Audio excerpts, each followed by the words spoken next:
Om Namo Bhagavate Vasudevaya. Om Namo Bhagavate Vasudevaya. Om Namo Bhagavate Vasudevaya. Narayanam Namaskrityam Naranchaiva Narottamam Devim Saraswatim Vyasam Tato Jayamudire Nashtaprayasu Abhadresu Nityam Bhagavata Sevaya Bhagavati Uttama Sloke Bhaktir Bhavati Naistiki. Reading from Bhagavad Gita as it is, chapter 10, the title The Opulence of the Absolute, and the verse number is 31.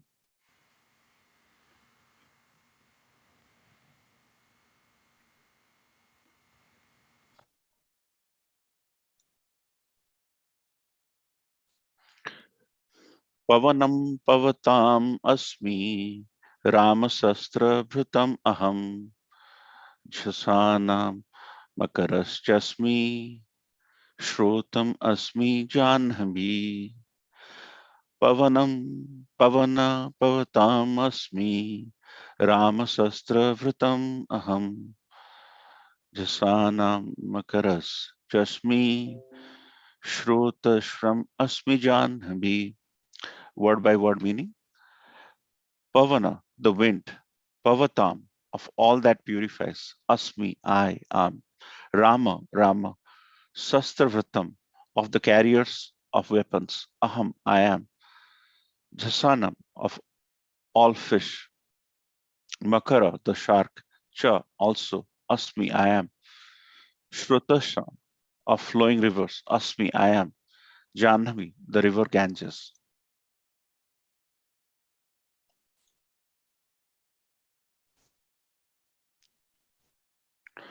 Translation by His Divine Grace A.C. Bhaktivedanta Swami Prabhupada, Swami Prabhupada ki jai.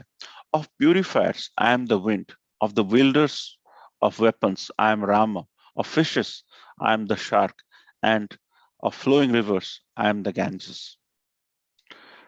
Purport by His Divine Grace A.C. Bhaktivedanta Swami Prabhupada ki jai.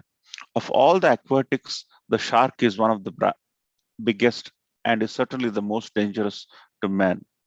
Thus, the shark represents Krishna. ओम अज्ञानतिमिरन्धस्य अज्ञानाञ्जनशलाकया चक्षुर्मिलितं येन तस्मै श्रीगुरवे नमः श्रीचैतन्यमनोभीष्टं स्थापितं येन भूतले स्वयं रूपकदा मह्यं ददाति स्वपदान्तिकं वन्देऽहं श्रीगुरुपदकमलं श्रीगुरो वैष्णवांश्च श्रीरूपं साग्रजातं सहगण रघुनाथं वितं तं सजीवं साद्वैतं सावधूतं परिजनसहितं कृष्णचैतन्यदेवं श्रीराधा कृष्णपादान् सहगण ललिता श्रीविशाखावितंश्च हे कृष्ण करुणा सिंधु दीन बंधु जगतपते गोपेश गोपिका कांत राधा कांत नमस्तुते तप्त कांचन गौरांगी राधे वृंदावनेश्वरी वृषभानुसुते देवी प्रणमामि हरिप्रिये वाञ्छकल्पतरुभ्यश्च कृपा सिन्धुभैव च पतितानां पावनेभ्यो वैष्णवेभ्यो नमो नमो। जय श्री कृष्ण चैतन्य प्रभु नित्यानंद श्री अद्वैत गदाधर श्रीवास आदि गौर भक्त वृंद। हरे कृष्ण कृष्ण कृष्ण हरे हरे, हरे Ram Ram Ram Hare Hare.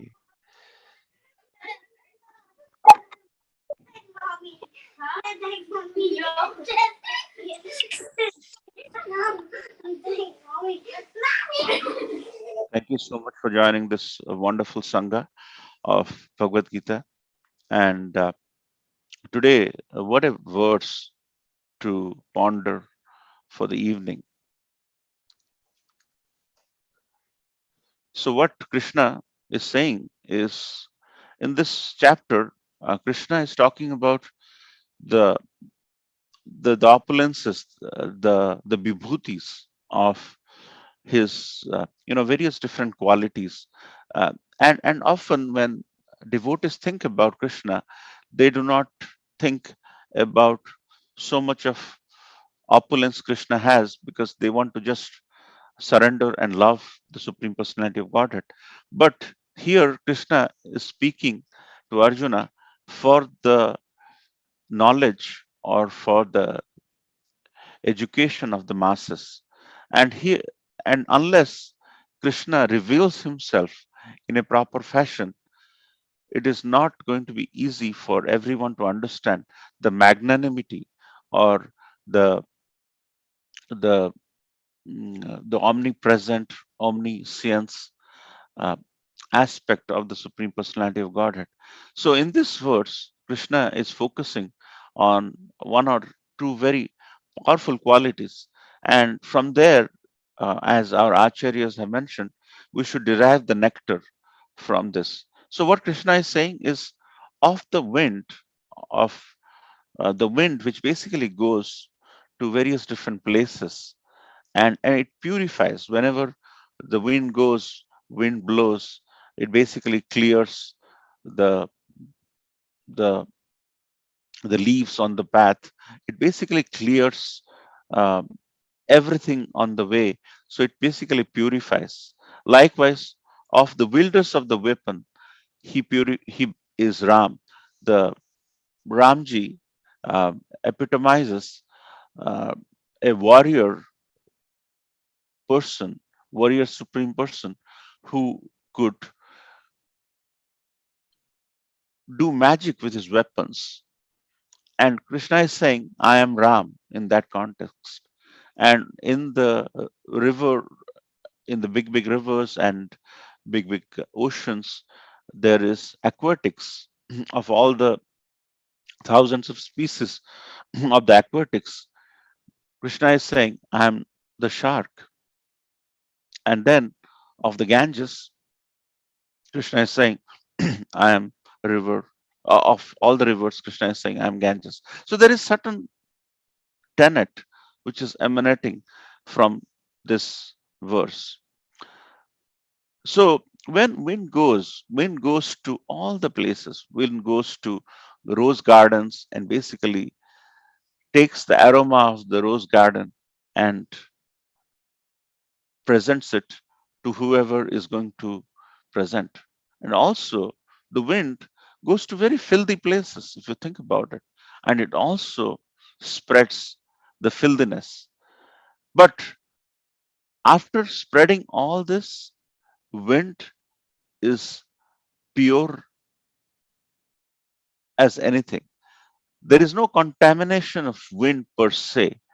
So, wind, some of our characters like Hanuman and Bhima, who are essentially the progenitors of wind, the Pavandev, they epitomize the power and purity, because the same wind goes over a, a filthy pond of faces, but the same wind goes over a rose garden. It essentially gives two different results. But after that, the wind which basically follows is still pure. So that means the conditioning of the outside material world is indifferent from the effect of the wind. So that's the tenet we have to carry from here. What Krishna is saying is, he is the wind and he purifies. But after purifying, he is not contaminated. You go to a pond of mud, you go there, you get muddied up, then you come back, you clean yourself. So you get affected by the mud around. But wind in this context, Krishna is saying, of all of the wind, of the purifiers, I am the wind. That means this wind is not affected by the conditioning of anything, which is a very key tenet of this verse. Is you may go to various different places which may be favorable to us, which may be unfavorable to us, but to stay calm, composed, fierce in our determination for Krishna consciousness is something we should learn from wind. Because wind goes to all the possible filthy places you can think of. The wind goes to all the good places, but it goes, it changes, but it is not affected. So it is totally detached in that sense. So Krishna is having 16,108 queens, but at the same time he is the most celibate person in the world. He is the most detached person in the world. Because if you have the five qualities, all beautiful, all rich and all knowledgeable, you get that puffed upness. But once you get the puffed upness, you go down in your pursuit of whatever you're doing. But in spite of all these five greatest qualities, Bhagavan, the sixth quality, is the sense of renunciation. That means with all this, Krishna alone can get rid of the puffed upness, the aspect where he is not attached to any of this, which is so profound in wind. And there, Krishna is saying he is not affected, and of the wind, he is he purifies everything. So wherever wind goes, whether it is the buildings, whether it is the forest, it essentially cleans. The ability of the wind is to serve in the method of propagating anything on its path, which is a very profound quality. If you think about, wind is something we all should aspire towards, because in our body also, it's the wind. When it travels, it gives the quality of it gives the quality of purification. So essentially, our life, as you see, is we go through different challenges all our life, but in this ability to pursue our livelihood, pursue our Krishna consciousness, if we stay focused like the wind is asked by the Supreme Personality of Godhead to purify. If we can purify ourselves and attempt to purify others in this material world by propagating Krishna consciousness, by distributing whatever we are doing or serving in whatever capacity, we have met the purpose of life. So it's the consciousness which is important, not you're indulging in good or bad. It's essentially the ability for us to stay focused like the wind, go over the filth of dirt or the rose garden. It is immaterial. It basically has the ability to to distribute and then still stay unaffected. The same wind stream which is going against the faces, the same wind stream before it touches the faces, it is the purest. And so that means it is not affected. Then Krishna goes on to say that of the wielders of the weapon. So when the war was going on between Ram and King Ravan, King Ravan used to unleash a lot of weapons. One example which you may have seen is Ravan is going to unleash Nagavan. That means it will be a fierce weapon with a lot of snakes trying to kill the Ramji side by that. And Ramji, to counter that, would unleash the Garudavan. That means he is going to counter the Nagavan with Garudavan. So Ramji had all the answers in the world possible for Ravan. So in this world, there will be weapons thrown at us from all sides. But how we respond, how we not react is important. Because Ramji, when Nagavan is unleashed on Ramji, Ramji didn't think about something else. He had the right weapon at the right time to unleash to counter this the weapon. So what we can learn from this is wherever we are, whatever we are doing, if we have a focused intent to deal with the specific challenges we have in our life, we will be successful. Sometimes when challenges are thrown at us, we get embroiled and we get shattered. And during the shattering process, we lose our composure.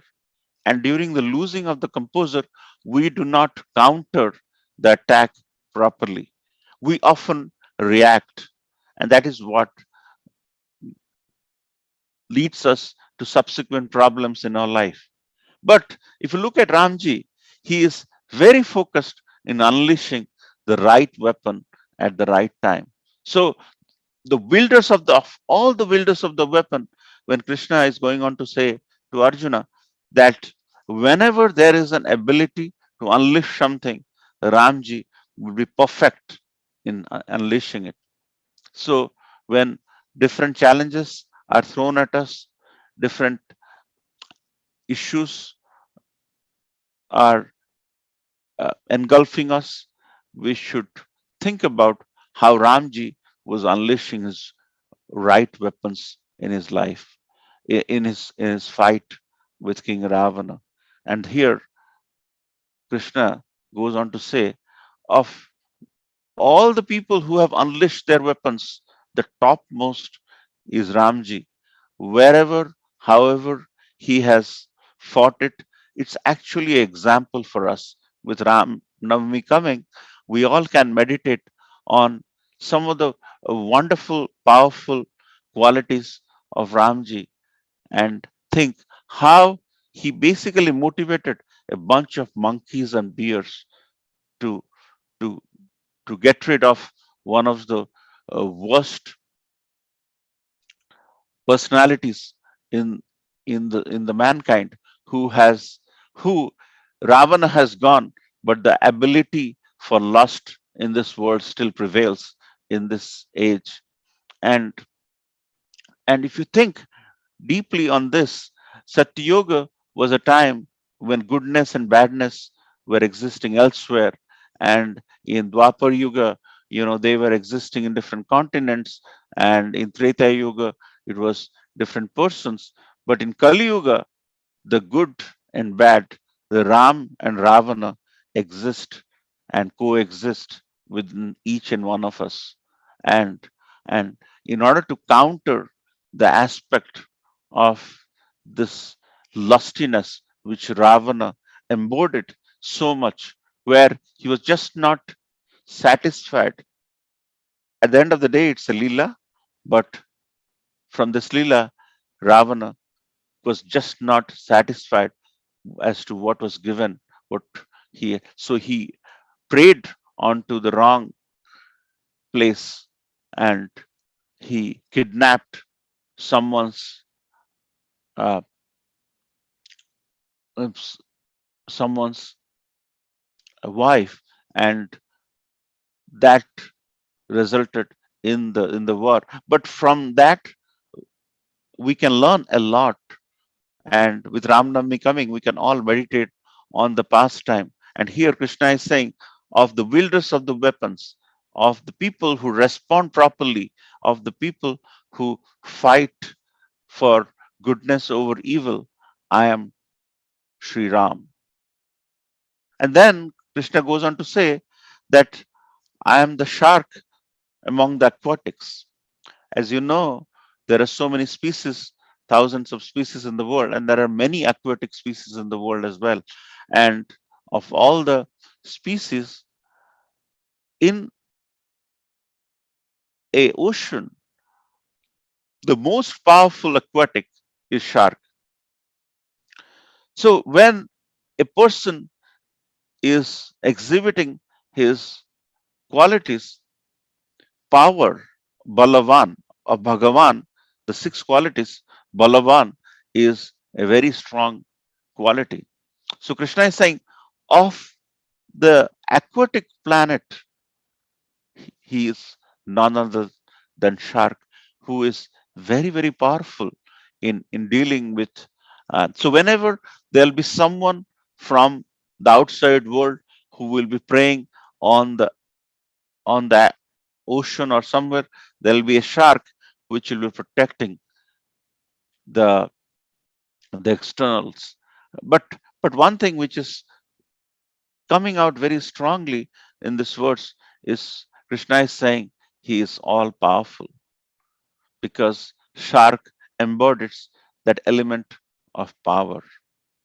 And then Krishna goes on to say, of all the rivers, there are many rivers which will go, but when you think about Ganges, anytime you go, you take a bottle of water from Ganges, and every time you want to do some um, upachar or do some bathing of the lordships, you put a drop of Ganges. But this Ganges goes through corpses. It goes through many places where you will see, buffaloes taking bath. There are, places where the municipality waste is dumped into Ganges, and there are people who uh, do their final cremation on Ganges, making it very physically dirty. But even if Ganges is physically dirty, but the consciousness is pure, is pristine. It is not affected by this external aspects of. So you'll have a stream of Ganges going through a bunch of corpse, but after a mile, you'll see Ganges over a period of time, over a period of thousands and thousands of years, it is purest and pristine. It is not affected by the external effects of interference. So, of all the rivers, Krishna is saying, I am Ganges. So, it's a very profound verse if you think about. And if you see, there is one thing which is coming out, stemming from it, is Krishna is very powerful. Whether Krishna is in the land or water, he is very, very powerful because he is present everywhere. And the way to meditate on this verse is to think about the all pervasive, all powerful nature of Krishna, who, wherever he goes, so essentially, if you think about Krishna was a little kid and he went, he could have fought the battle in his own area, in his own Vrindavan, where he killed so many demons. But that was disturbing the people. So, in order to meet Kamsa, he went from Vrindavan to Mathura, which is around 20-25 kilometers if you've gone there. And there he fought Kamsa. And actually, it was a pretty much a one sided activity, if you think about. But he embodied the power because wherever Krishna is, whether he is in the waters, he is like a shark. He is very powerful, and powerful is one of the six opulences of the Supreme. So, Krishna, in this chapter where he's exhibiting all his powerful opulences, is saying of the aquatics, I am the shark. Because when we meditate on somebody, we do a hero worshipping. Now, you see the movie theaters, wherever there are film stars, people are imagining, people are embodying, people are thinking about those stars. But you see, the movie will come, people will hero worship them for 15 days, 20 days, 30 days. And after that, another hero comes. Our hero worshipping capability changes. We are very fickle in accepting who a hero is. But we have a permanent hero in our lives. And through these pastimes, through these activities, Krishna is explaining that there's no need for us to hero worship anyone else in our lives because we have one single hero in our life who has all the qualities, all the good qualities are embedded in him, and there is no other reason for us to think somewhere else. So, there are two or three things which is emanating from the wind and from the Ganges. One thing we can say is how to stay steadfast in our resolve for Krishna consciousness, how not to get affected by the external aspects of dirt, as in the case of a wind or in the case of of Ganges river. The Ganges, as it goes, it cuts through stones and it cleanses the path wherever it is. So people drive miles to take bath in Ganges, take a bottle of water from Ganges, because the same Ganges has touched many corpses on its path, but still it is the pure rest water you can think of. Likewise, in our lives, we'll have so many challenges. We'll have so many issues, so many fights, so many counterfights. But the intent is to stay focused and resolute like a wind or Ganges. And the second thing which is emanating from this verse is we have to be responsive, not reactive, like Ramji, in wielding the right weapon at the right place at the right time. Because in our lives, depending on how we behave, depending on how we speak, people catch onto that and can unleash different counter weaponry at that point in time. So we should be very positive in our thought process in building that, so that when we unleash the right weapon, as Ramji used to do with Ravana, he had all the weapons in the armory. See, whenever we have the the Ra- the Raghunath Vesh of Lord Jagannath, you'll see we Krishna, Arjun Ramji used to have a quiver, and in the quiver he has all the possible weapons, whether it is a serpent-like weapon, it is whether it's a water-like weapon to counter fire, he is going to unleash water. He has all the right weapons at the right time for the right fight. So we have to be very careful in being responsive in our day-to-day activities. And Ramji is the wielders of so many weapons. And the third thing which is emanating is from this verse is how to be powerful and still not be arrogant. So there is a difference between humble and meekness. We all should be humble. Like whenever there is a tree, if it has full of fruits, it is bending. We should be all aspire to be like that. Trinada Pishunichena Tarorupi Sahisnuna Amanina Manadena Kirtaniya Sadahari. Gaur Purnima just passed. But at the same time, we should not be looked as someone who is meek. There is a difference between being humble and being meek. So so many powerful thoughts from this verse. But there's one thing, one or two things which is striking in this verse is in this world there are so many disturbances in our life.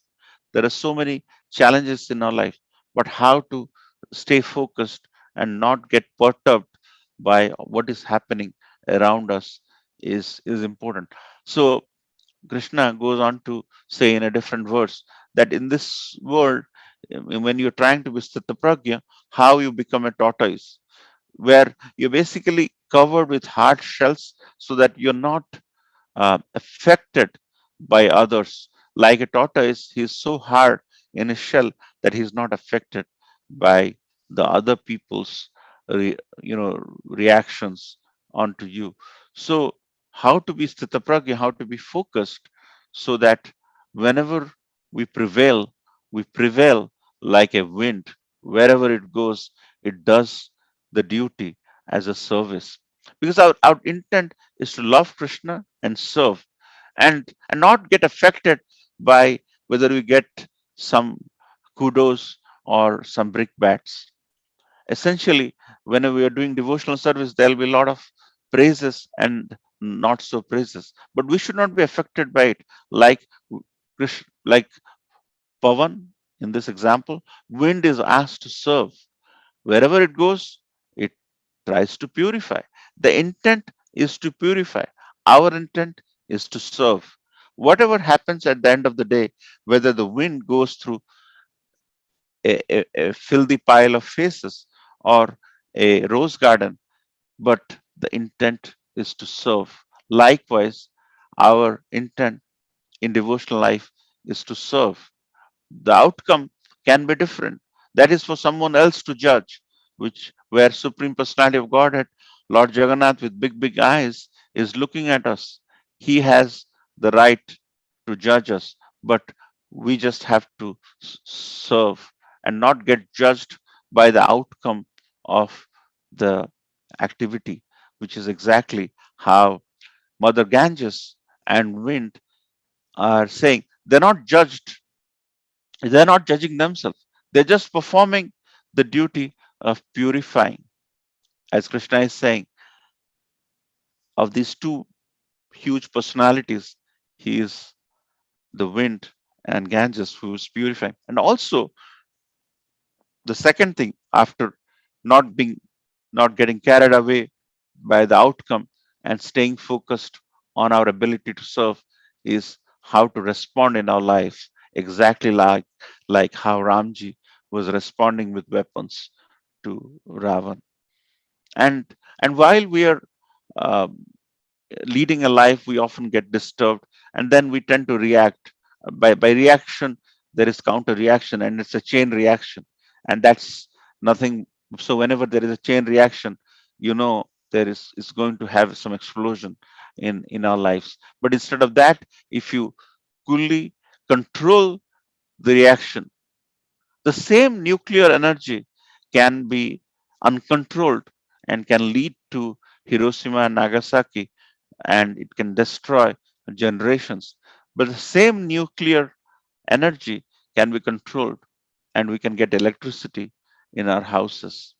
So how to respond and how to not react is something we can learn from Mr. Cool Ramji, the way he dealt with King Ravana in unleashing his weapons.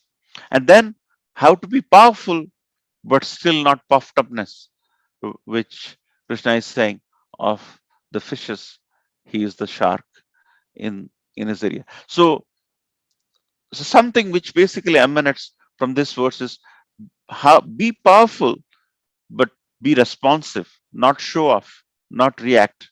And then don't get disturbed by the by other aspects, but just do the duty of serving the greater cause of spreading Krishna consciousness or performing some service. So Krishna, in all these verses, with his omnipresent, omniscient um, qualities, is saying, be powerful, be responsive, and do your duty.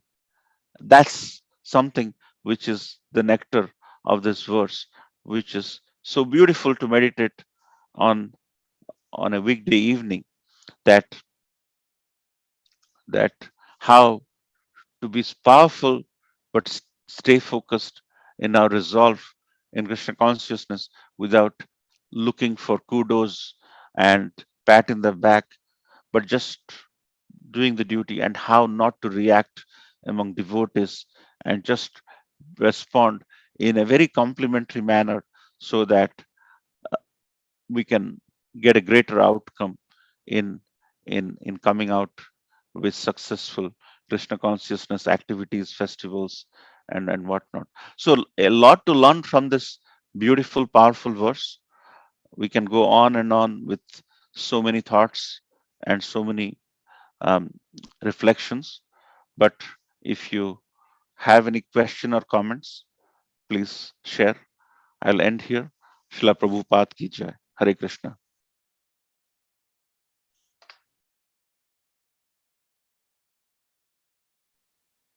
Hare Krishna, Prabhuji, Dandat Pranam, all glories to Srila Prabhupada. I Hare just Krishna. had a question. Are you back or are you still in India? Yes, Mataji, we just came back yesterday, so we are in New Jersey. Thanks. It's a good thing. Welcome back. And also, is your father okay? He's getting better, but very slowly. considering his age. Um, yeah, he's relatively stable. The vitals are Okay, stable. great. Good So to hear thanks. that, Prabhuji. So happy to have you back. Just no question, just to comment that I did not realize how deep rooted, what a deep rooted meaning that this verse had, and the way you brought it up, it was very beautiful, like very inspiring messages. Especially, I liked the one that you said about Lord Rama, how to not to react but to respond in the right way, and about the contamination of the, like how the wind touches everything dirty. I think you have covered this in another verse also, like how there are a few things. Remember, you showed the pictures, when you said, like asked us that what are the things that never get, like the dust of the Vrindavan and all. Yeah, remember, yeah, how these things don't get contaminated, and how to, like how you compared it to the challenges of life and to keep going. So just wanted to appreciate, how you brought out the deep rooted like meaning, it's beautiful. Thank you so much, Prabhuji. Thank you, Haribo. Thank you, Mataji. Yes, sometime back we discussed about. Thank you, Mataji, for connecting these two discussions. We all had, some discussion around how, for example, Vrindavan's dust go through so many issues. There are so many excavations and so many dirt, but still Vrindavan's dust is very pure. Likewise, Jagannath Prasad is very pure. You eat from the same plate, but you do not have the rights to make it jhuta, so that somebody else will not take it. So it's so pure that it is beyond our imagination. Likewise, Harinam is is is very pure. You can chant anywhere and everywhere. It is not affected by the place and circumstances with which you chant. Yes. So this verse is very powerful. We have to just think about the magnanimity of the Supreme Personality of Godhead, and we do not need to hero worship anyone else in our lives when we have a superhero in Ramji or Krishna, or the deities on the altar. So a lot to ponder about this verse, and stay unaffected, because we get affected, because in this age of social networking there is a lot of mental pressure kids and many different people go through whenever we uh, think, oh, he didn't do a like in Facebook or wherever. There is an ability for us to react, and through various different verses from this Bhagavad Gita, we get a lot of inspiration as to how not to get carried away. So a lot to uh, talk about, and lot to hear about from this verse. So thank you, Mataji, for sharing your views. Hare Krishna. Yeah, just one more thing, Prabhuji. I really liked what you said about unleashing the right weapon at the right time. That was very significant. Yeah, thank you. Haribo. Yes, Mataji. Thank you. Any other comments, reflections?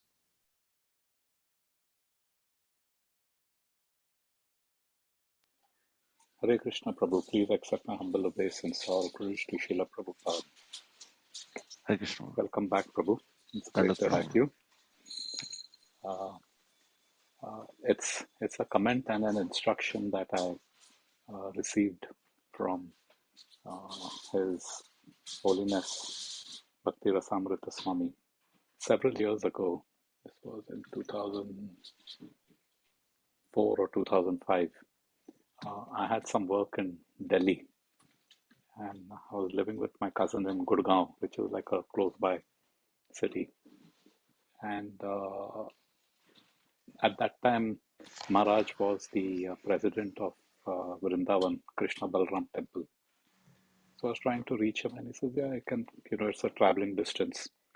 So on a Saturday, I took a taxi and I went to Vrindavan. Of course, as a kid, I had visited, but not much recollection. So as an adult, went there, and Maharaj assigned one brahmachari from the temple to go to all the various Radha Kund, Sham Kund, different Govardhan, all these different, and it was like a very fast tour. very quick. So we went and did that. But while coming at a toll naka, there were these rough-looking men at the toll who were posing themselves as government employees and with lathis and all that, stopping all the cars and demanding. Now the toll ticket says 10 rupees, but they were taking 20 rupees. And uh, I told how are you doing this? This is not right.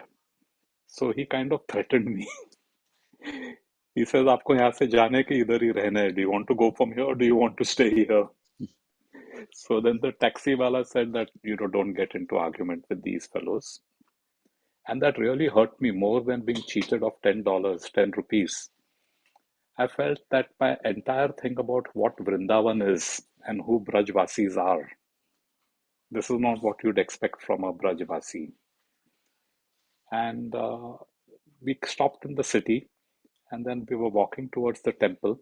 And I had been told, don't give money to anyone who asks. There are a lot of beggars in India. So a very small boy came, dark, with bright eyes, maybe about 7, 8 years. So he's saying, Kuch do. I said, no. He's saying, do, do. He was insisting. So very poor, just wearing shorts, no shirt. So I had rubber chappals. So I said, Kuch nahi hai dene ke liye. I don't have anything to give you. So he pointed to my slippers, which are much bigger than his size. He's saying, give me your slippers. So I said, yeah, here, take my slippers. And I gave him my slippers. And this was in the month of August. It was so hot, those black stones, that I was literally getting like my feet burnt, literally like soles. So I stopped at a shop and I took a Bisleri water and I was throwing it ahead and jumping on it. And like this reached the temple. So I told Maharaj, this is what happened. So how is it possible that a Brajvasi can do outright cheating? So he's saying there are a lot of immigrants who come in. So a Brajvasi and Vrindavan is always pure, no matter even if the outside impurity comes in. So what we see in Vrindavan, and he's saying it's the right thing rather than curse them or do something. Always understand that Vrindavan can never be contaminated, a Brajvasi can never be contaminated. Whoever is a Brajvasi can never be contaminated. And it may appear to us. So he said these things happen. The people there are all these guys from outside, they come here and they do Dadagiri. And the other thing is that we see that if you do some kind of a dan or a punya in a holy place, you get some benefit. And I was falsely thinking that I helped a Brajvasi. Okay, I couldn't give him money. I was told not to give any money, but I gave him, I served him in some way.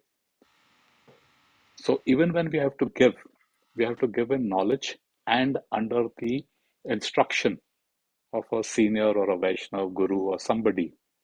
Doing it just sentimentally could be detrimental to you and also maybe to the other person. So the effect of giving my chappals was I had burnt feet to do that. So I thought I'm doing a great thing, but it is not to be sentimental or emotional. So these 2 points, whatever we're doing, take it under the instruction of a Vaishnav and or some authority, somebody. Thanks, Prabhu. Hare Yes, bro. Krishna. Yes, bro. So thank you, bro. Very well said.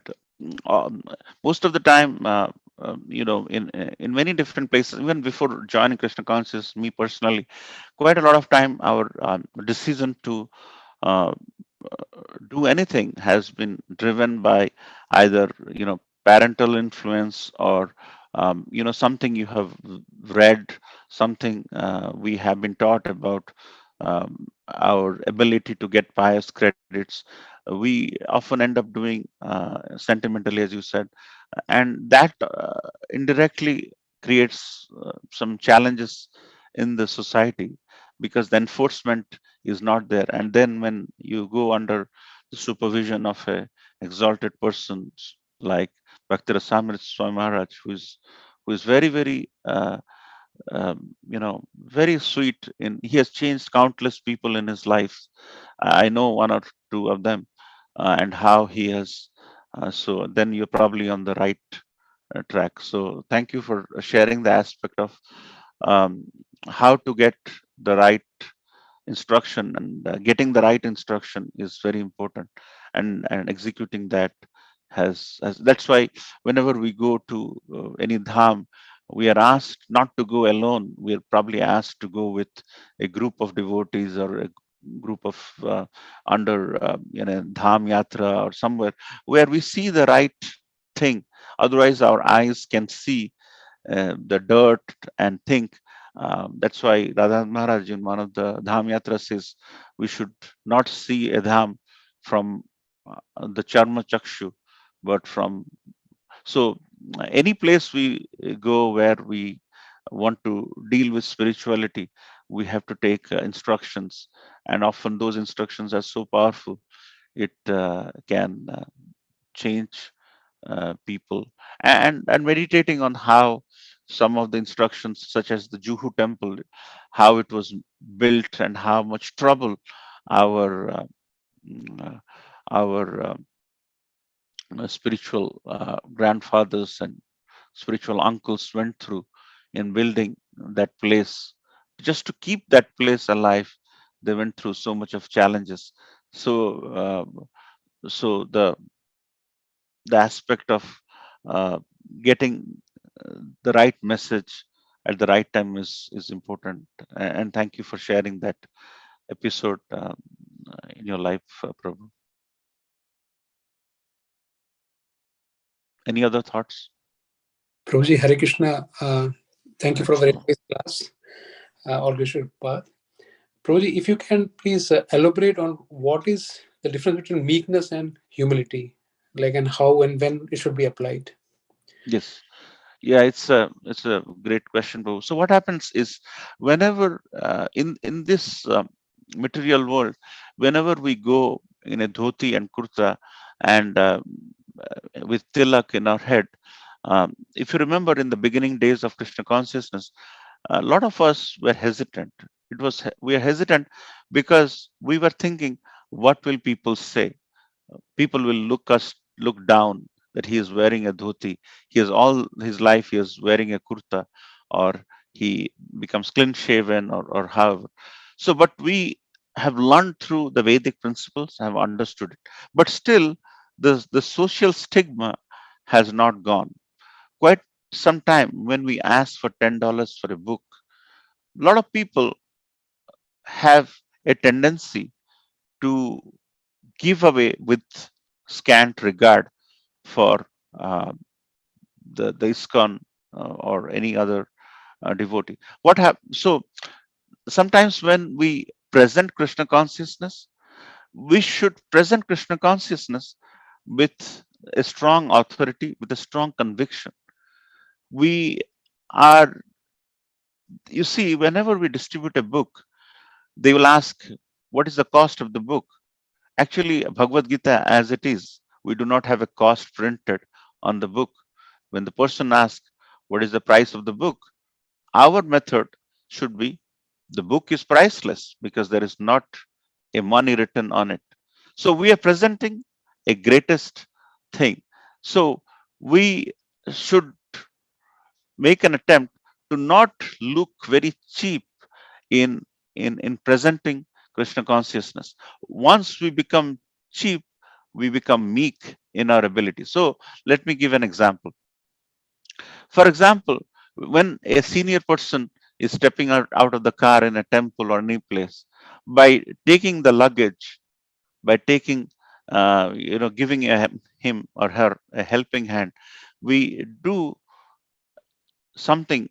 We are humble in our ability to serve. But sometimes when people make fun of Krishna consciousness, when people take Krishna consciousness in the wrong way, when they use us, when they take us, um, which Srila Prabhupada or some of our sannyasis, the Sunday feast, especially have said, they are free riders. So whenever we exhibit that ability when people think we are sort of doing something without a strong message in our ability to execute, that becomes as if we are being meek. So anything which where we are presenting Krishna consciousness in a actually presentation is key in this world, as you know, and in everything we do, if Krishna consciousness is not glorified in whatever sense, then we have to be careful uh, in doing whatever we are doing. If Krishna consciousness is glorified, if the value of the book is seen, if the person's eyes lights up, his life changes, excellent. But if he is going to sort of take it as a pressure technique, and he is just going to throw it in the trunk of his car, uh, then uh, we have not been humble enough to showcase Krishna consciousness. So humility without intelligence, humility without uh, the glorification of Krishna consciousness can be seen as something which is weak. So weakness is related to weakness, and we are not weak people uh, in this world of Krishna consciousness. We are very strong persons. We have overcome so many challenges in the form of the social things, and we have unleashed ourselves in a different way. We've understood what we have been taught, and we go on a dhoti and kurta in the streets of New York with a message. So it should be seen in a very positive way, and not in a weak way. And I don't know if I answered your question, but meekness is attached to weakness. Humility is something which is attached to strength. The person has it, that's why he is able to give it up to be humble. That is humility. But a person who is weak in presenting Krishna consciousness often leads or often exhibits that aspect of weakness, which is compared to being meek and so on. I don't know if I answered your question, Prabhu. Is that okay? Yes, Roji, thank you. Yeah, it's a very nice answer, and yeah, at least you said how to apply it very importantly. That we should not be looking weak, but we should be looking that we have good conviction, and we should have the respect. So just like Angad, right, or just like Hanuman, like they were not presenting themselves as meek, but at the same time, they were bold enough. Why they are doing something, and they has the right conviction. Very nice, project. Thank you. Yeah. Thank you. Thank you for Good. giving the Angad example, who sat on a and Hanuman example. Beautiful pastimes. Yeah. Thank you.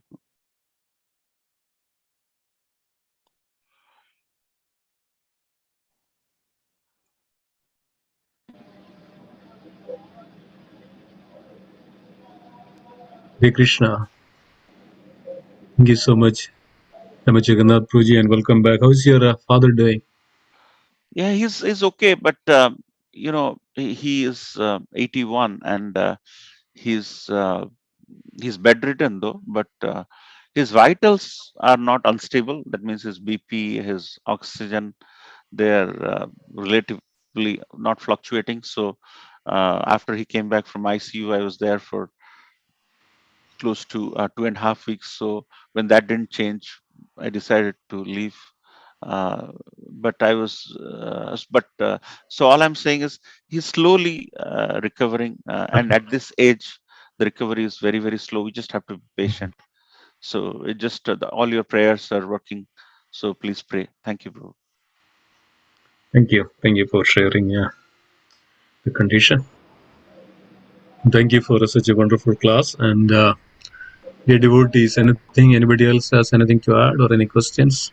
Any other comments, realizations?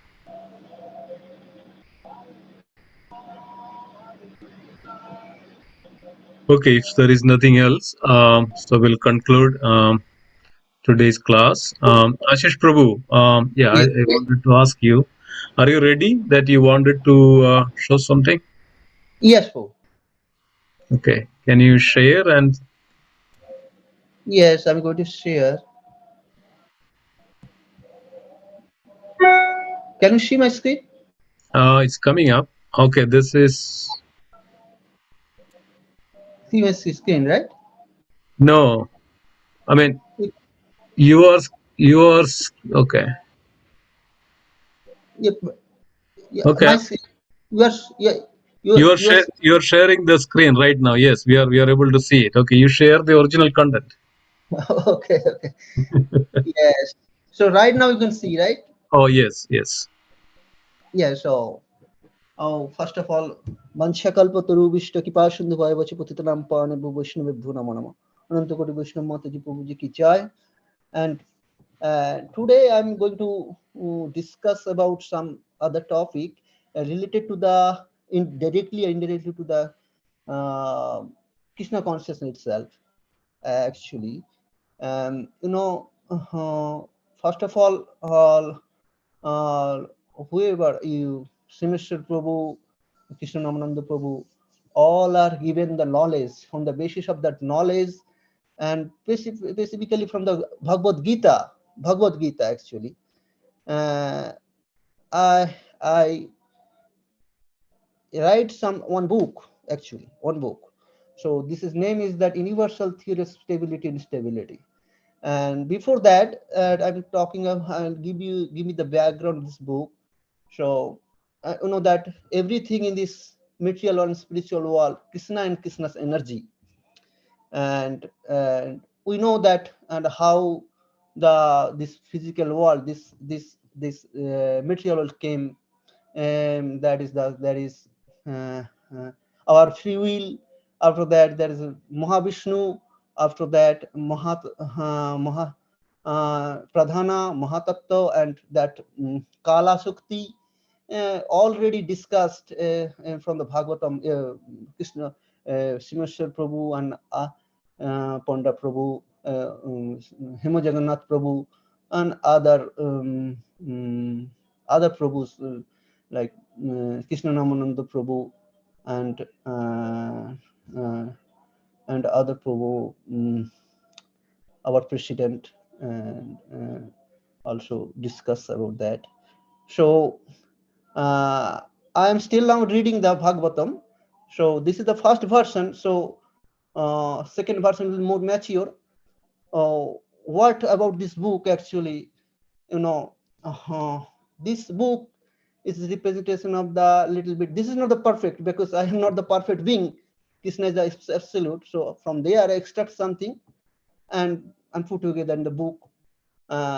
This is the theory of this is the empirical way to represent something of the stuff what is in Bhagavad Gita and in the Bhagavatam also. But Bhagavatam I did not finish yet, so I need to finish it again. So second version will be the more mature. So in this theory, you can see, don't see the dedication, because my wife Manisha already assisted me for editing this book and others. So that's why I gave I dedicated to my Guru Maharaj Jayapataka Swami and Srila Prabhupada. But along with that, to make her happy, I give the others name also. So that's why that is one of the reason I did not go through the ISKCON. So this book has you can see there is a 4 law, universal law. Krishna is absolute and universal, and everything give the absolute truth in the Bhagavad Gita and Bhagavatam there. So is this absolute? So from there, whatever I put together in this law, that will apply to the various subjects, not only the why it is universal, because it can be applied to economics, physics, any subject, macro level to micro level. So and indirectly, actually, there is some element there, vital element, the spirituality, from where it will it will affect, it will deal actually. That's this law. And you know, our instability means, that is a new term here, but you know that we have the three mode of material nature agitated by the kala and glance of the Mahavishnu on Mahatattva, all the agitated at three mode, all the elements came. We know more than the who are the devotee, they know more. But in case of the who are not devotee, did not read the Bhagavad Gita and or Bhagavatam, then, and I think that this law somehow they can apply in the economics on any other. From there is some parameter spirituality. From there they can lead to the spirituality, and they can read the Bhagavad Gita. I mentioned that in this book, the Bhagavad Gita, it is come from the Bhagavad Gita and other Bhagavatam, others. So this is the stability and instability theory. There is a 4 law is there. First 2 law, material, dealing the material things, and third law and fourth law dealing to spirituality. And but first law, second law, though it is a material thing, material dealing the material things, but indirectly material to the material dealing to the indirectly pointing to spirituality. So then you can see another chapter, how this universal law can be applied in economics. I took the 2 subjects here. How can it be applied to the physics also? So that thing, just I give the overview to you, and this preface is, and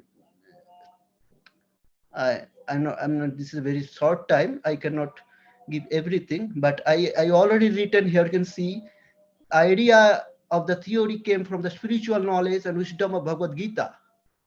And this Bhagavad Gita, Supreme Personality of Godhead, the book tries helps to people to use similar spiritual wisdom tackle their adversary. So what is that? This theory also give some idea, instability, measurement of instability, through which at some extent you can know the instability, how much instability we have, through which, and in a economy or in physics and anywhere, instability, how much.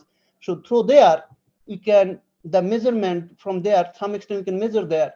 Through that measurement we can deal with that. Oh, this is the problem, and physically, so we can minimize that instability. We cannot erase that instability, because this world is created by Krishna, and this was his Dukhala Sasatam. So let's talk about the little bit theory is there. So first theory is that that everything in the is unstable in this material universe. You know everything, and in this material creation, nothing is stable and eternal. That is, we know everything is written in the Gita. Due to this, but this is due to this instability, material energy is converted to into another form, or material energy also absorbed or released from each other. Due to instability, material forces are created and converted. This is first law. I'll go through.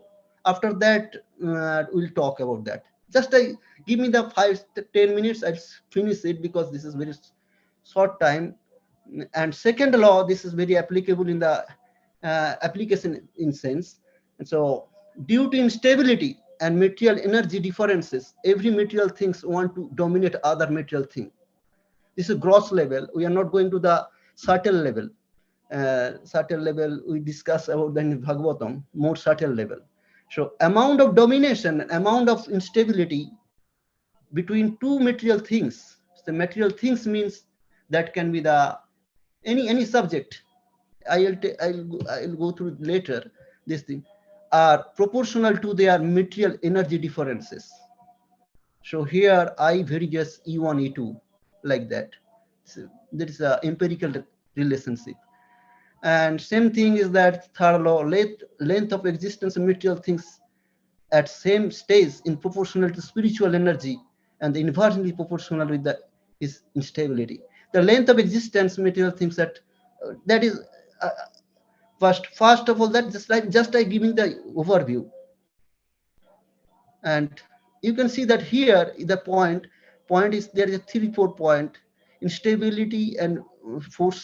What is the relationship?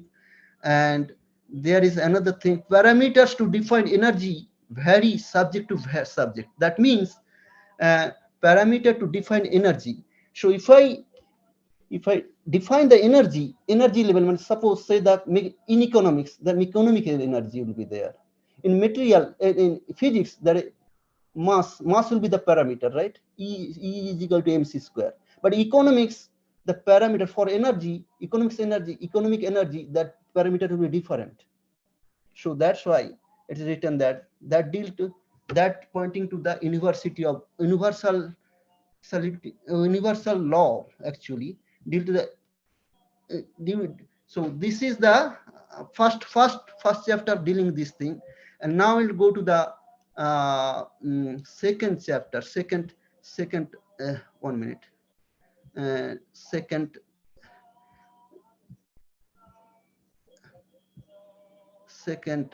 discussion.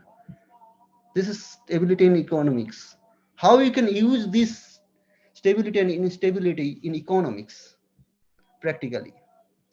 So you can see that second law in this universe, first law also there is, and second law, due to instability and economic energy differences, every economy wants to dominate on other economy. Amount of domination and amount of instability between two economies of the world is proportional to their economic energy differences. So you can see the universal law there, I various E1, E2. So now I can define the economic energy. How can you economic energy we can define? Oh.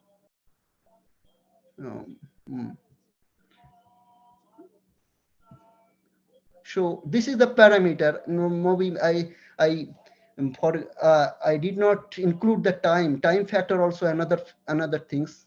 Refine and second and next version, I may use that other finer things.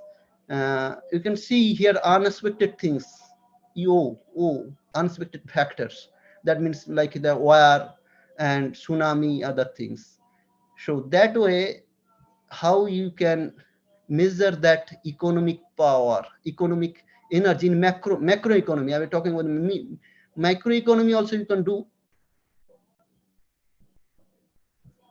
And one thing you can see here, I forgot to tell you, 1 minute.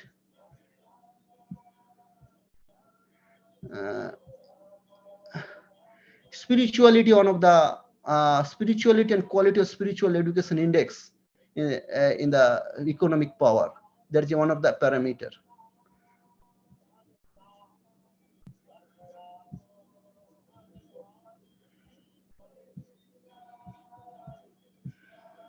So one thing you can see, just give me a minute.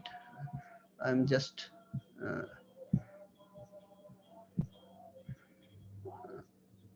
here you can see that economic energy varies all other things. I added that. So one economy, suppose so one country has that one economy, right? How can we measure their economic power, economic energy? So that way we can find out the economic energy. I exclude the other factor, I'll add later. I need to do the more investigation. But if you this way you can get the economic energy, and you can add, we may add the various other parameter also we need. But this way, if the two economic power, this is E1 is the, suppose the one country's economy, India's economy or US economy, and E2 is the India's economy power. So the difference between that, what is the instability? So that way, which economy will dominate others, and what to do for that? That is one of the factors is spirituality, right? One of the factors is spirituality. So what to deal with that, and other factor will deal with that. So we can make the narrow the differences, and that way we can minimize the instability. So if there is some there is some instability, more gap, the instability, one economy will dominate to another, and in various way, not only the you can see that sanction and other way, right? So that is I concluded. So here indirectly we need the spirituality. That way we can sustain our economy and others with other factors. This is the one of the, and now in the physics, the same law, you can see that uh, we know that E is equal to mc square. One energy, or one for particular mass, the energy is E1, and another mass is E2. What is the difference? So E1 minus E2 is M1 and M2 mc square, right? So what is the instability? What is the relation between the relations of the instability with that masses? So instability between two objects is proportional to their mass difference. So like that quantum mechanics theory, instability, how it is related, and like that wave particle, we have the how it is related. Everything I put together. But question is that now why the instability and where does instability come from? So we know that very well. We have the free will and three mode of material nature, and there is some Bhagavatam gives a lot of things.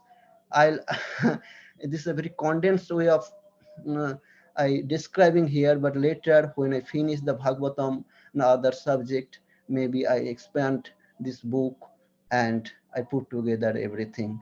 And also I mention here the Bhagavad Gita, Supreme Personality Godhead, and Bhagavad Gita. Please read the Bhagavad Gita, and what is the book Bhagavad Gita as it is. Also I mentioned that. So that is my presentation today. So please, that's I want to show Prabhu.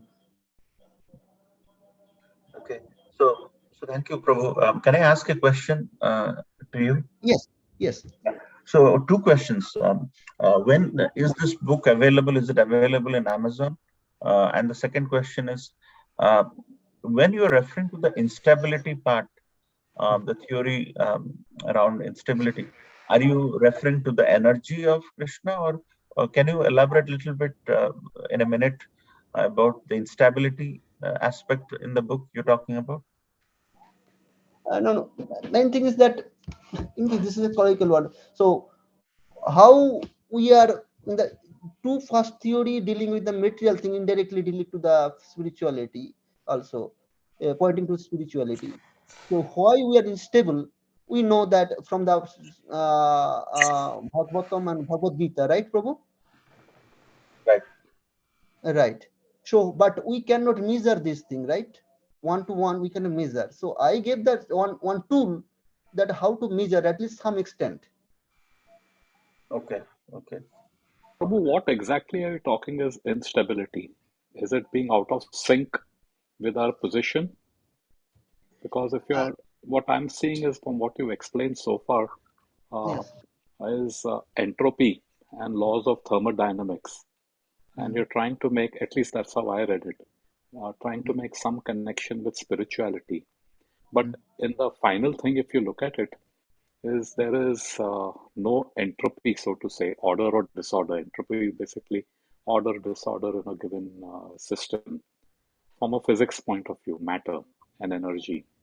But what Krishna says is that that Om Purnam Adam Purnamidam, complete wholes come out from him. They remain complete, and during dissolution time, they all get back into him. He remains complete as it is. So if we look at, try to make an analogy of uh, uh, thermodynamics or with Krishna also, this Om Purnam Adam Purnamidam Ishopanishad explains that.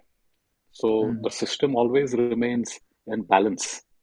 There is the apparent energy moving from one form to another, or energy lost as heat, friction, whatever be that quantity, doesn't matter. matter, it always remains constant. So finally, a system will disintegrate, so to say, which is same as Mahavishnu breathing in. Everything will get pulled back into him. So I'm trying to understand from the Yes, yes, Prabhu. what is My instability? What is no, instability? no, I'm dealing with the after Mahavishnu and in this material creation. We are in this world. We are not stable, right? Why? We are unstable. There is three mode of material nature. There is a lot of effect and cause, karma and effect. Lot of things, right? In this, but in this, I am not talking about the higher level. I'm talking about that practical level here. We are not. We are somehow we are not. Somehow we are something we are not stable, right? Stable means. So stable is when we are in connection with Krishna, and unstable is when we are not Yes, connected to yes, yes, a true yes, Jivera Swarupoy. That one. yes, yes, Okay, yes. okay, okay. So right now in the material world we are. This is a tool I am giving to practical way to apply the measurement.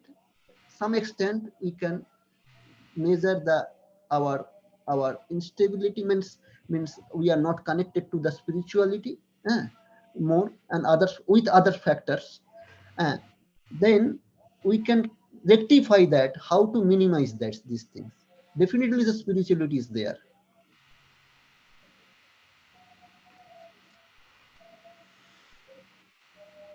In gross level, not the subtle level. Okay, Prabhu. Got it. In Very gross level, nice. Very interesting. yes, Very but Yeah, that's what interesting. is I thought, Prabhuji. I think you tried to put together a formula yes, of the material energy that you are emphasizing or yes, phrasing it as material energy or economic energy or mass or index or all those things together. yes, I think you are trying to formulate how we can come out from instability to stability, right? That's what it yes, is you're trying to do. yes, So yes, you're trying to formulate that the way how do you see things. Yes, there is a disparity in economy, there is disparity in physics or physical things, yes, yes, or yes. in the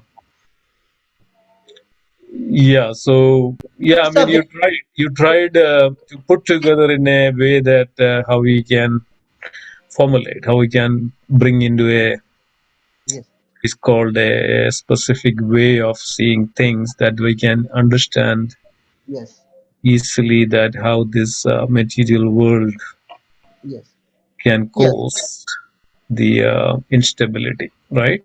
Yes, Prabhu. So, but the devotees who read the Bhagavatam, they know far, far away. But who don't read, did not read, at least this way, who understand the formula and who understand, they can at least get some idea from here. So that is one of the. You are right, Prabhu. Disparity, main is the disparity. Disparity is everywhere, right? So from the galaxy to here, so in atom also. In this material world, I'm not talking about the spiritual world. In this material world, so uh, that's why this is universal. This disparity is universal, instability is universal. So how to So what uh, was the title? I mean, I forgot that. theory of Universal universal theory of stability and instability and stability. universal theory of stability and instability. Okay. Yeah. Yeah. Stability and instability. But that is actually all the concept came from the Bhagavad Gita. All the concept, Hmm. all the all the concept came from the Bhagavad Gita that I mentioned also in the book. So if I'm reading right now, still I did I not finish. think that yes, it's wonderful idea, wonderful what is called endeavor, that you're trying to put something together. I mean, what I would like to suggest, you need to fine tune a little more. You need to define things very properly. Yes, Uh, yes, and you need to elaborate and you have to define things, and any thing, that's a hypothesis. The hypothesis should be clear that what you're trying to do, and then Yes, you have to then prove that. That's what it is. yes, So you have to prove that this way, and yes, your hypothesis is universal theory of stability and instability, but that should prove that with your approach. Yes, yes. formula. You know, I So, think Prabhu, you need to fine tune a little more. yes, yes, you are correct. Prabhu. Need to do a lot more things. This is this Yeah, very condensed way. yeah. So this is 70-page books only. I have no time and need to read all the books, other books, to put Hmm. together again and elaborate everything. But idea is that this is a tool from where the concept is coming from the Bhagavad Gita and Bhagavatam, and this is a tool from where in physical world, at least physical general person who don't understand the Bhagavad Gita, don't read the Bhagavad Gita and others, at least this through this get the tool and get the effect, got the result, got the point. Suppose say So the equation. one question I have, Proj, I mean, where do you have this idea? Get that we can comprise everything in a four section of like economical, physical, and what else? That there are only four. There are so many areas. Yes, other areas also you can social science, right? Social science you can see the social science, social energy, social social society Pretty energy, much social everywhere, Proj. everywhere. Anything you take, that you have this. Yes, yes. So that's the reason, and I'm talking about that. Everything is Krishna and Krishna's energy, right, Prabhu? Yes, yes. So that's why it is universal. Everywhere it will work in this material world. Mm-hmm. Okay. Yeah. I mean, it's a good. I mean, you are not wasting time. You're thinking. That's very inspiring for all of us, Proji. That we never thought of this. You are went into so deep into that. Okay, how can I put everything together in a formula? That was wonderful. I like that. Yes, Yeah. Prabhu. Okay. So, Yeah. yes. Yeah. So, That was amazing. Yes, you spent some time. You try to understand and you put your thoughts and you're trying to bring together and conclude things in your own way that you're understanding. Yeah, it's very inspiring. Wonderful. yes, Prabhu. Yeah. So trying to do that, Prabhu, by mercy of Radha Sam Sundar and mercy of you, all the devotees. Yeah, keep it up. Keep that the way of thinking. This is a called revolution. Very nice, Prabhu. And did you? Is it available in, or is it a work in progress, or Yeah, what's that's the? No, work in progress. no, It's a no, cons- Prabhu. Now the first one is that this is available in Kindle. What is the Amazon Kindle Kindle Kindle. version? Kindle version free available in the Amazon. Hmm. Kindle version free. So, but I'll fine tune again and the next version, and again I'll put an release for the paper book also. Okay. Awesome. Congratulations. Yep. Wonderful. Thank you, Broji. Thank you for sharing your wonderful thoughts. That's appreciated. Thank you for giving me the opportunity to show something, share Please, something. please send, if you have a copy, please send me a copy via WhatsApp or email or something. I'll Yes, I have needs, PDF copy. yeah, needs to go through in detail. So, yeah. Yes, can you send me the email address so I can send the PDF copy to whoever want? Yeah. Okay. Yeah, I'll share you, Broji, the WhatsApp, or if you want, I can share here right now. Okay, okay, Prabhu.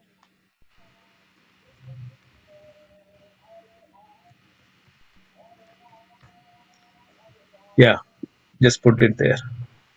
Okay, okay, Prabhu. Okay. Okay, Okay. Prabhu. Okay then. Thank you so much. Thank you, Hemajaganath Prabhu. Let's conclude. Thank you for a wonderful class. Thank you, devotees, for staying late. It's nice. Okay. Sorry. Okay, thank you. Vancha kalpatarupasya.